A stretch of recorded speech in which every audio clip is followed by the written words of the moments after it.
2010-2020,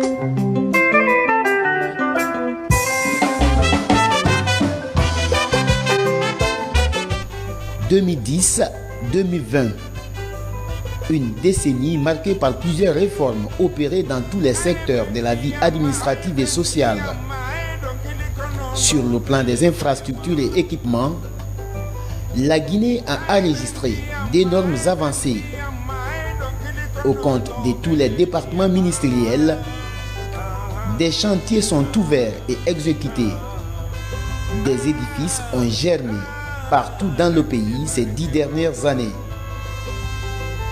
Le secteur éducatif, un des domaines bénéficiaires des réformes, est marqué par la construction de nouvelles infrastructures. Dans le pré-universitaire, de nouvelles écoles réalisées, des écoles réhabilitées ou rachetées ont permis d'accroître la capacité d'accueil des établissements scolaires du pays. À Conakry, comme à l'intérieur du pays, de nouvelles salles de classe sont construites entre 2011 et 2020 pour l'élémentaire et le secondaire.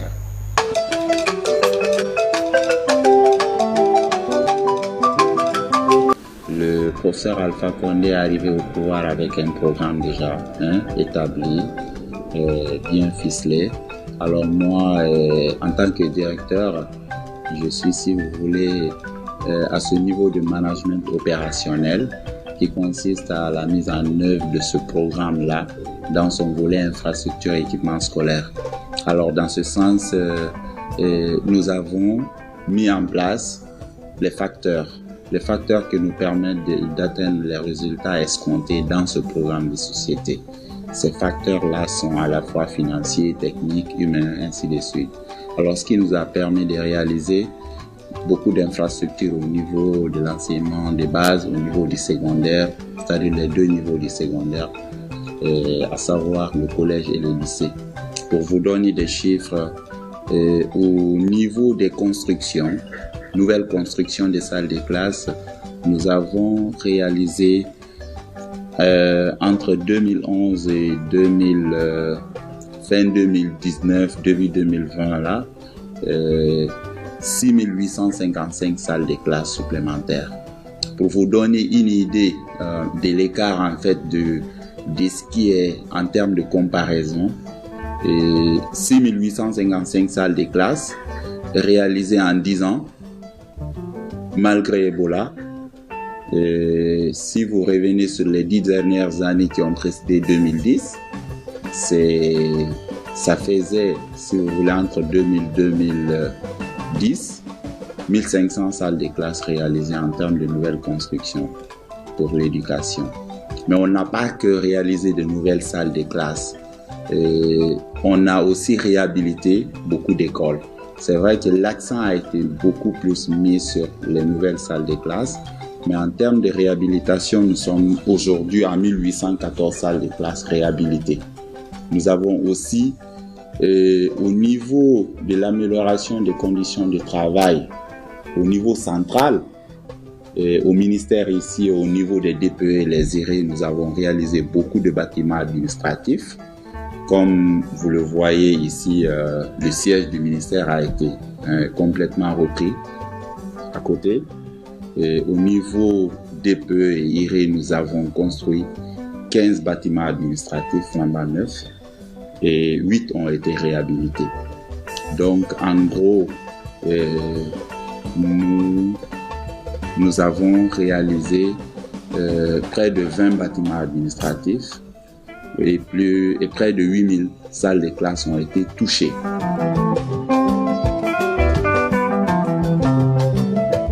L'enseignement supérieur n'est pas en marge de cet accroissement de la capacité d'accueil.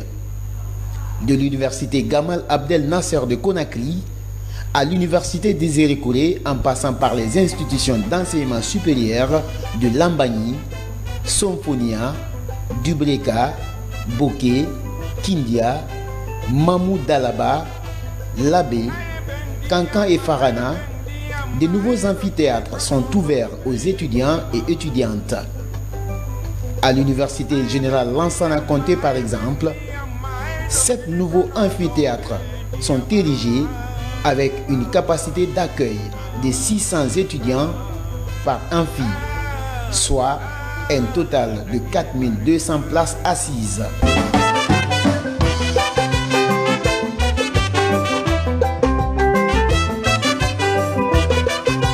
Le bilan des infrastructures à Symphonia de 2010 à 2020 est un bilan très élogieux.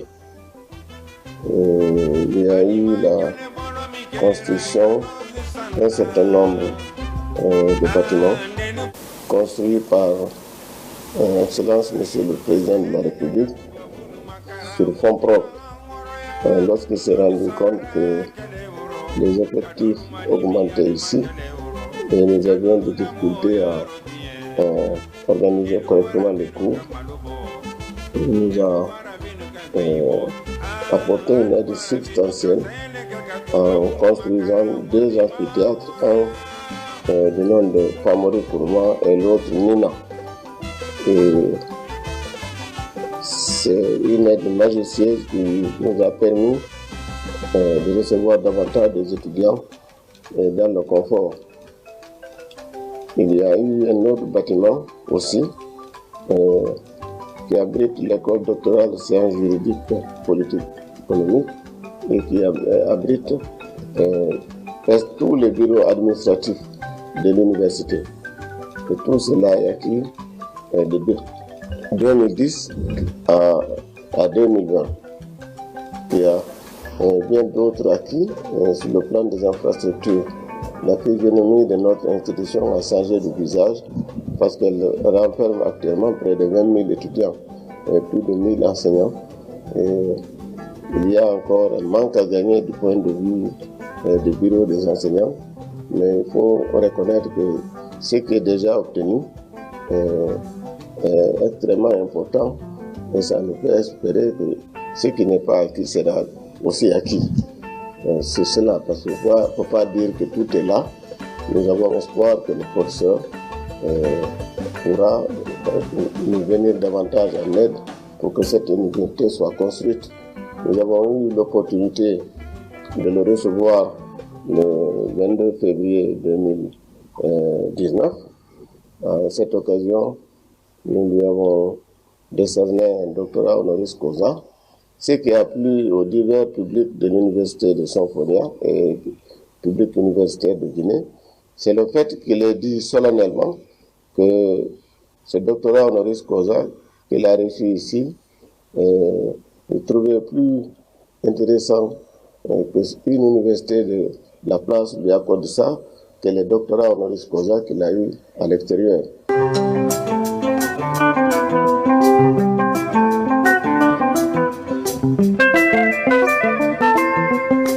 À l'université Gamal Abdel Nasser de Conakry, première institution d'enseignement supérieur du pays, des acquis sont également à compter.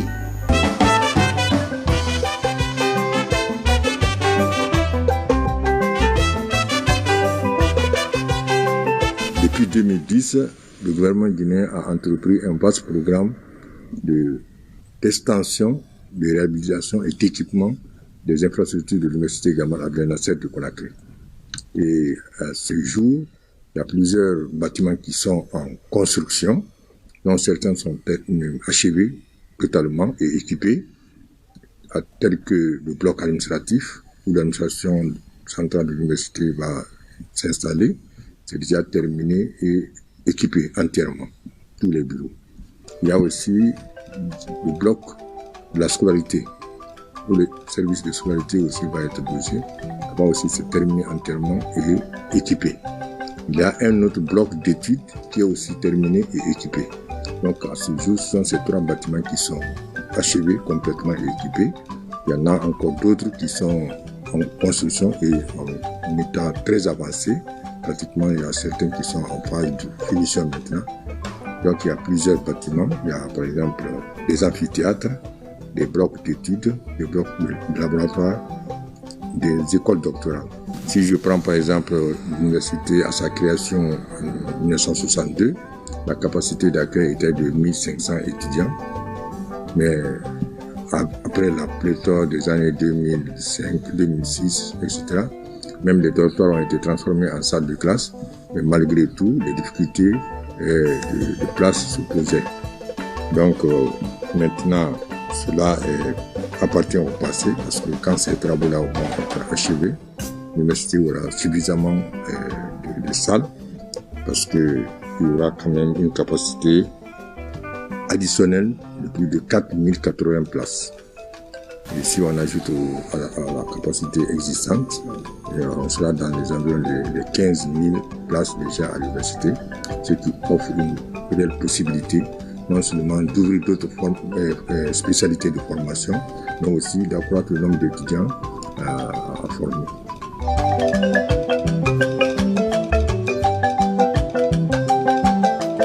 Autre projet non des moindres, l'extension et la modernisation du centre universitaire de Afia à l'Abbé.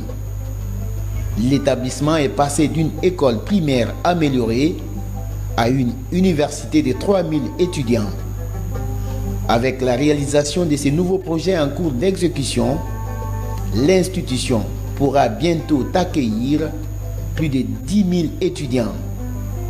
8 campus, des dortoirs pour les étudiants, une résidence et un hôtel universitaire sont en cours de construction. Les travaux sont exécutés à 80% pour un coût d'investissement de plus de 200 milliards de francs guinéens. Avant, ça ressemblait, l'université, qu'on appelait jadis centre universitaire, ressemblait à une école primaire améliorée. Aujourd'hui, vous voyez toutes ces infrastructures. Au niveau du campus des études, il y a 4 blocs de salles de classe, chacun d'une capacité de 1080 étudiants. Il y a un restaurant universitaire d'une capacité de 500 couverts. Il y a une bibliothèque universitaire. Nous sommes devant la bibliothèque universitaire d'une capacité de 700 places. Il y a une salle de fête avec mezzanine d'une capacité de 700 places.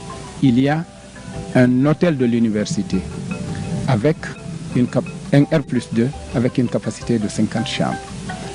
À la résidence universitaire, nous avons 2 bâtiments en R+3 pour recevoir plus de 800 étudiants. Donc c'est énorme. L'université de l'Abbé, elle est synonyme du professeur Alpha Condé. Si quelque part on vante des mérites par rapport à l'électrification de la Guinée, par rapport à la mise en place de l'autoroute de Conakry jusqu'à Dabola, c'est le professeur Alpha Condé. Mais nous nous en réjouissons avec l'université de l'Abbé. C'est la première université construite par un chef d'État ici. On peut mettre des moyens énormes dans les autres universités, c'est normal. Mais on dira à Gamal que c'est les Russes, et c'est une rénovation, c'est une extension, c'est ceci, c'est cela. À Kankan, on dira c'est l'université Julius Nyerere, on est en train de rénover ou de faire une extension. À Bokeh, c'est pareil. Mais à l'Abbé, le professeur a trouvé un espace nu, il est en train de construire une université et vous êtes témoin. À l'enseignement technique et professionnel, le projet phare reste la construction des ERAM, École régionale d'art et métiers. 6 nouveaux établissements sont construits et équipés à travers toutes les régions du pays. L'objectif est de former des techniciens capables de répondre aux besoins du marché de l'emploi.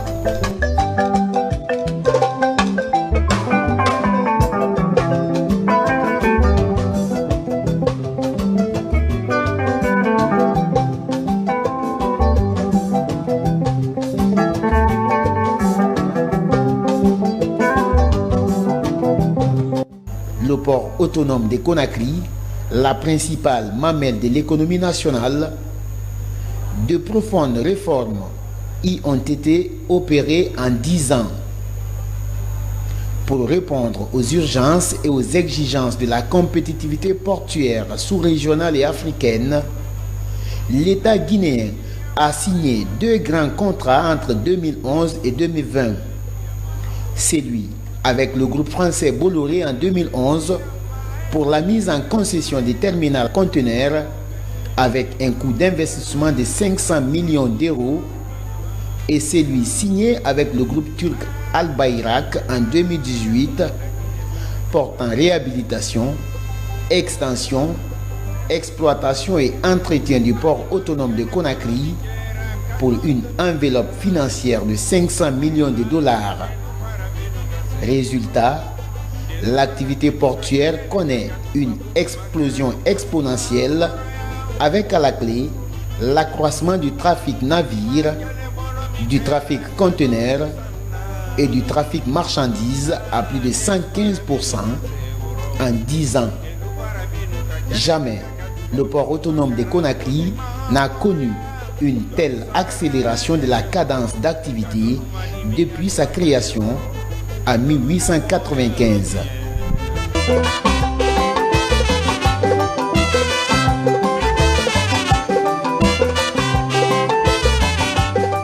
Au port autonome de Conakry, nous avons procédé à l'extension du terminal à conteneurs, le dragage d'approfondissement du quai du terminal à conteneurs de 9 mètres à 13 mètres, ainsi que du chenal d'accès et du bassin portuaire de 9,50 m à 10 mètres.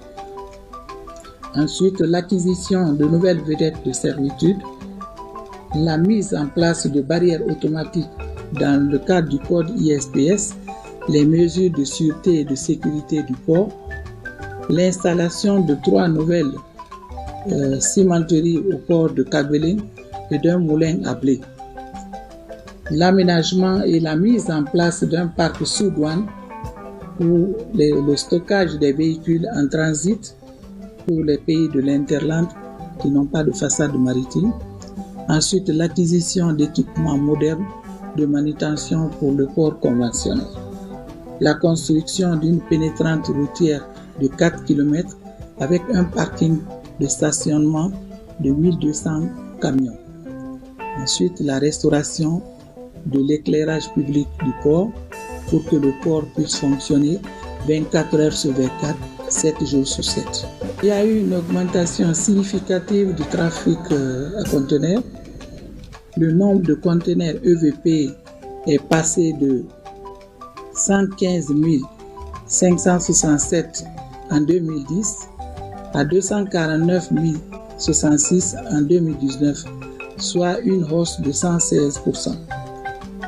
L'augmentation du trafic lié aux activités des cimenteries, les stockages de clinker et produits assimilés sont passés de 339 427 000 tonnes en 2010 à 1 655 935 tonnes en 2019, soit une hausse de 391%.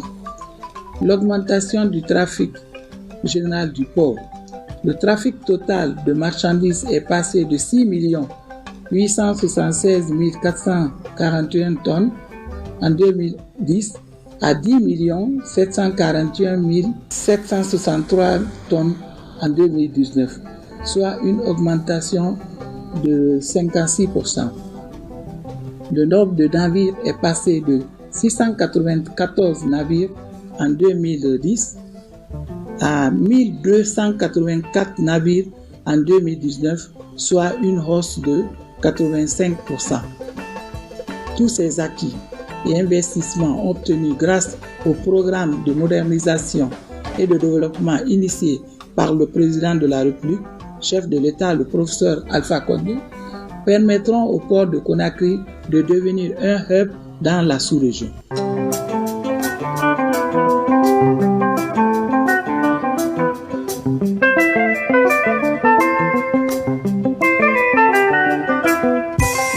Autre révolution infrastructurelle qui saute aux yeux, le secteur hôtelier.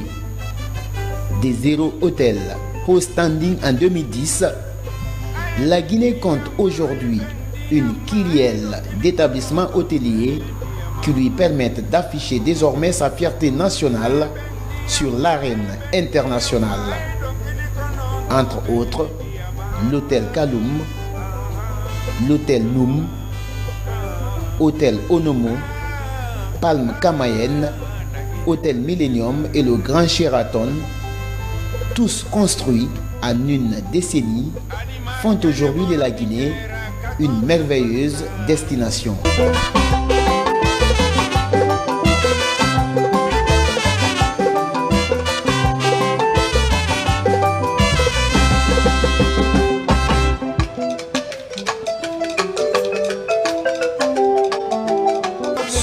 développement des infrastructures routières, la Guinée, sous la Troisième République, a enregistré des avancées des voiries urbaines aux routes nationales en passant par des ouvrages de franchissement. Plusieurs réalisations ont été faites entre 2011 et 2020. Avec le recadrage de la politique de stratégie globale des infrastructures routières, près de 2400 km de routes réhabilitées, 1700 km de nouvelles routes construites et 3215 mètres linéaires de ponts réalisés.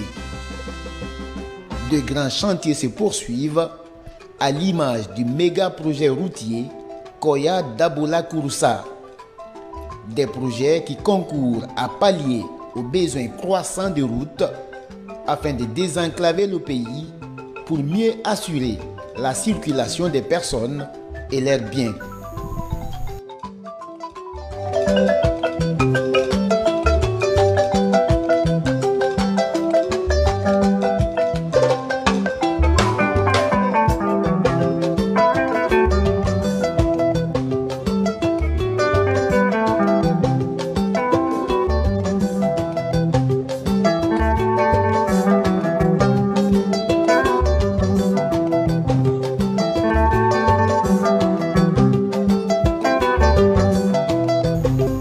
À l'intérieur du pays en général, la fête tournante de l'indépendance nationale demeure la pourvoyeuse d'infrastructures par excellence. Dans toutes les régions ayant abrité les fêtes du 2 octobre, le paysage urbain a changé de visage à la satisfaction générale des citoyens.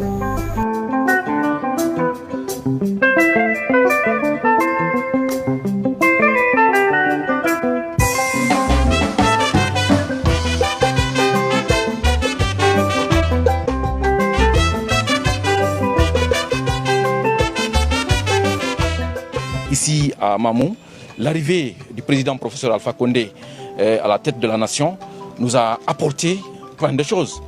Et aujourd'hui, de passage à Mamou, vous voyez vraiment une maison de jeunes flambant neuf. Hier, cette maison de jeunes était à l'abandon, encerclée par une gare routière, un commissariat, des maquis. Nous avions des peines vraiment à s'épanouir. L'assainissement était difficile, l'hygiène n'était pas là. Et aujourd'hui, vraiment, la maison de jeunes, ça fait bon vivre.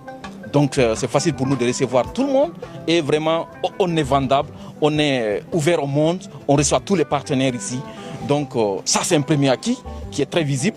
Voyez le terrain de basketball, un métier complexe qui peut abriter toutes sortes de compétitions au niveau national et international. C'est une fierté. Donc vous voyez les voiries de la commune urbaine. Oui, à l'indépendance, vraiment des choses étaient là, mais avant 2010, c'était comme si Mamou sortait d'une guerre. Mais franchement, c'est une très grande fierté pour moi d'être devant vous ce matin pour témoigner que vraiment les acquis du président de la République, c'est très visible au niveau de la Guinée. Le président de la République, le professeur Alpha Condé, par la grâce de Dieu, nous devons le remercier et être reconnaissants de ce qu'il a fait pour la ville de Mamou. Et on a bénéficié d'un terrain de basket, c'est vrai, d'un terrain de volleyball, c'est vrai aussi. J'apprécie ce projet parce qu'aujourd'hui, si vous voyez ce centre d'autonomisation, c'est parce que ça aide beaucoup de femmes, beaucoup de jeunes filles de ne pas rester sans rien faire. Aujourd'hui, on voit, il y a pas mal de personnes qui sont ici, venues de la ville ou du village, à qui les parents envoient en ville pour dire on te confie à une maîtresse. Donc, et la personne travaille, donc c'est quelque chose qui est tellement bénéfique pour les jeunes dames de la ville. Donc ça aussi, c'est à remercier. Bien sûr, oui, je l'apprécie parce que en fait, cette initiative qu'il a fait pour ce centre de Yetemali, c'est quelque sorte gagner, au fait, c'est préparer parce qu'on ne peut pas commencer à faire un boulot avec une grosse somme, peut-être avec une petite somme. Quand tu as l'idée de faire quelque chose, tu mets en place jusqu'à ce que tu gagnes le prix exact de ce que tu veux, au fait, de ce que tu veux investir et tu fais ce que tu as à faire. Donc, pour ce genre de truc, moi je pense que c'est quelque chose qui est très bon. Les 4 régions naturelles de la Guinée le Fouta a moins voté pour Michel Fakonde, mais une fois il est élu, il a montré à la Guinée qu'il est élu pour tous les Guinéens et pour la Guinée. Ce n'est pas pour une seule région. Il a travaillé pour la Guinée, pour le Fouta, dont Mamou fait partie à la tête. Nous avons aujourd'hui le terrain de basketball. Est-ce que quelqu'un peut me dire aujourd'hui, honnêtement, sans démagogie politique, est-ce qu'il y a une ville en Guinée où on peut trouver un terrain de basketball digne de ce nom? Il n'y en a pas. La maison de la jeunesse, le commissariat central, la sûreté, les 2 gendarmeries que nous avons aujourd'hui, la banque centrale qui est en chantier, le palais de la justice qui est en chantier, la commune qui est là aujourd'hui, qui est gérée par l'opposition. Je dis, cet homme a travaillé pour Mamou. Je dis, est-ce que Diogo doit seulement manifester contre cet homme-là? Et si c'est vrai, Diogo est dans une opposition pour dénoncer ce qui ne va pas. Et si maintenant ça va, maintenant pourquoi dénoncer? Moi, si c'est vrai, je me bats pour que la Guinée bouge, pour le bien-être de la population guinéenne, alors que M. Alpha Condé, il nous a montré qu'il est élu pour tous les Guinéens.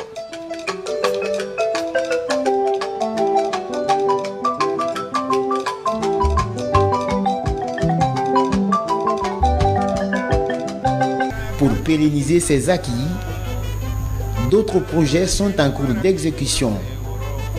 De nouvelles perspectives sont projetées pour permettre au pays de combler son besoin en infrastructures et équipements, des besoins sans cesse croissants au rythme de l'évolution démographique de toute nation.